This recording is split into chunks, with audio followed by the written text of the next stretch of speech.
Hello guys, आज मैं फिर एक छोटी सी कहानी लेकर आपके सामने उपस्थित हुआ हूँ। एक गांव में एक लड़का रहता था। वो काफ़ी निराश, हताश, उदास रहता था। कभी पढ़ाई का टेंशन, कभी भविष्य के लेकर चिंता, कभी जिम्मेदारियों को लेकर टेंशन, बराबर चिंतित रहता था। सुबह होते ही उसकी चिंता बढ़ जाती थी। एक दिन वो जाकर अपने गुरुजी से सारी बात बताई। गुरुजी ने कहा कि ठीक है, मैं तुम आओ कल, जो गांव के नदी के किनारे तुम पहुंचो, मैं बताऊंगा। सुबह, अगले दिन सुबह वो लड़का नदी के किनारे गया तो देखा कि गुरुजी पहले से आके बैठे हुए हैं। तो लड़का ने बोला, गुरुजी बताइए।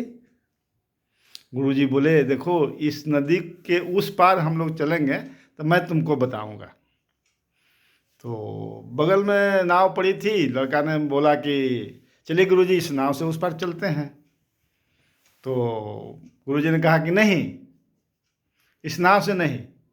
जब इस नदी की पानी सूख जाएगी, जमीन दिखाई पड़ने लगेगा, तो हम लोग उस पार चलेंगे। अब मैं तब तुमको बताऊंगा। लड़का बोला कि गुरुजी, ये आप क्या कह रहे हैं? नदी सूखेगी, जमीन दिखाई पड़ेगा, तब हम लोग उस पार चलेंगे, तब आप बताइएगा।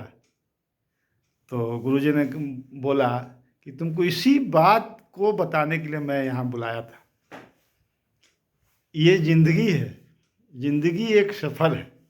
हर पल का आनंद लो। जिम्मेदारियाँ कभी ख़त्म नहीं होने वाली है। किसी भी एज में जिम्मेदारियाँ रहेगी ही रहेगी।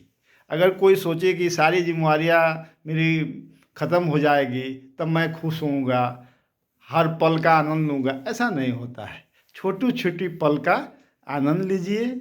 ज़िंदगी एक सफ़र है, इसको एंजॉय कीजिए। जिम्मेदारियाँ तो हरदम रहेगी ही।